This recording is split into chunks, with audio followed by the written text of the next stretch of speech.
Hi everyone, welcome to golfprotips.net YouTube channel. My name is Brett Francisco, I'm a PGA instructor, and today I'm going to give you 3 tips that are going to help you with your ball striking. The first that I would like to cover is more of a pre-swing fundamental. It's going to be our ball placement versus what club we're hitting. So ball placement versus club selection. The clubs that have more loft are wedges and our mid-scoring irons, mid to high scoring irons, are going to be relatively located center to our body. So looking at the center of my spine, my stance is hip width apart.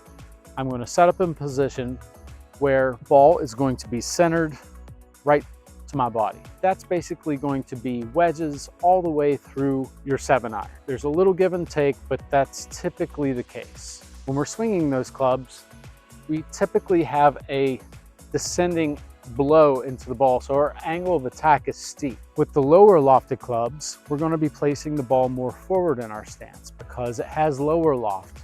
Therefore, it's not going to require us to hit down on the ball as steeply as we do.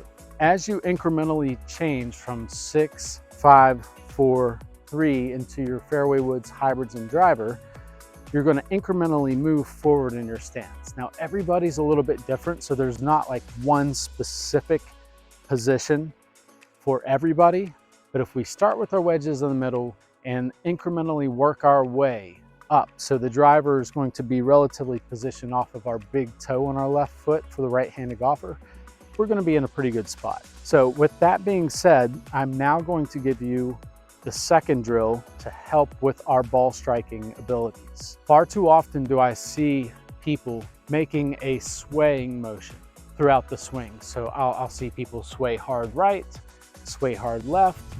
A lot of occasions, I'll see people do the opposite, is they'll sway left in their backswing and sway right in their downswing. Those are the people that typically top the ball, the people that have a really difficult time making contact at the right place. So the perfect strike should be ball, then ground contact. So the drill I'm going to give you is going to help you recognize where the center of your body's position is in relation to your golf swing. So what I'm going to do as a right-handed golfer, so for you lefties out there, let's just transpose this in the opposite.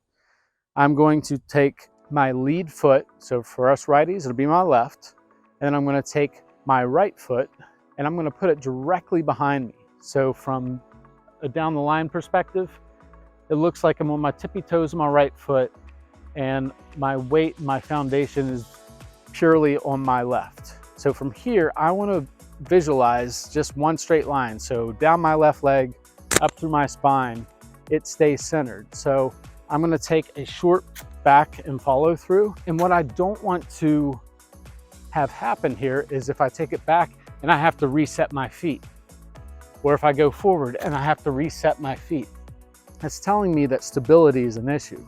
So for those of us with balance issues, this is a really good drill. So I'm going to start with the short range. My concentration is to stay within this position. I'll take it back about 3/4 way, follow through 3/4 way. Now you can actually hit balls with this drill, and I encourage you to do so. But prior to hitting balls, let's make sure that we're bottoming out at the same spot.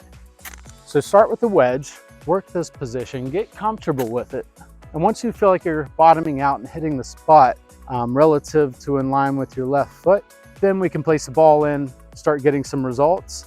Now, as we get better with that, we're going to start to bring that right foot back into position. So this is more like a crawl to walk type of drill. We're going to take our time with this. If it takes you 30 golf balls this way to get a good feel, then that's how many it takes. If it takes you 50, if it takes you a couple range sessions, don't get ahead of yourself on this drill. This is a drill that's really going to help you understand how centered you need to be. So weight transfer is important, but we don't want to have sway within our motion. So we've talked about the 2 things. We've got the pre-swing fundamental. We've got the in-swing fundamental of staying centered. Now the third drill is actually one of my favorites. Here I have 2 alignment sticks. I'm going to place them running parallel about the width. So about 1/2 inch to 1 inch outside the width of an actual club head. So depending on what club you're using, it could be wider, it could be a little bit more narrow. Now the idea is when I set up, I'll take my posture, set up in position, and if I take a swing, like right there, I did not hit either stick. Now, if you find yourself having real difficult with this, let's go ahead and pull away the stick that's closest to you and just identify one spot in the grass or on the turf that you're standing on as your mark. This is where you want to make contact with the ground. But let's keep that outer stick there. And as we swing down, as long as I'm missing it, I'm in a pretty good position to make good ball striking. This is a really good drill for putting as well. So again, let's go ahead and start short and work our way to a fuller motion. So with the 2 sticks running parallel, I'll take my club back and through, and I'm just going to take some short, slow, rhythmic motions. And as I develop a better feel, then I can take a fuller move through the ball. So those are 3 really critical tips that will help you improve your ball striking. I hope you guys found this helpful. If you did, please like the video for more content, and I promise to get some more out. Thanks again for stopping by.